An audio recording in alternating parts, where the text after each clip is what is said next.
Welcome to this quick tutorial where we'll walk you through how to automatically assign packaging or boxes to an order for shipping. First, head to the left-hand menu and click on Shipments, then go to the Boxes section. Make sure the box you want to use, such as an 8x6x4 box, is already created and listed here. If it's not, create it before moving forward. Next, go to Automation Rules and click Create to set up a new rule. You can give it a clear name like Set Packaging Automatically. For the trigger, choose Order Created.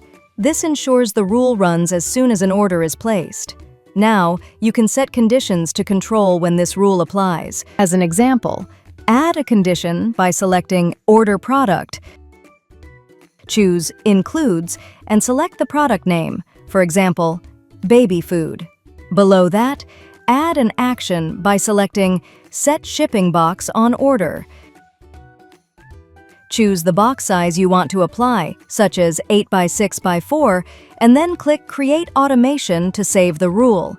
From now on, whenever an order meets the criteria, the designated shipping box will automatically be applied. You'll see it pre-filled on the order's shipping page, and that's how you automatically assign packaging or boxes to an order using automation rules.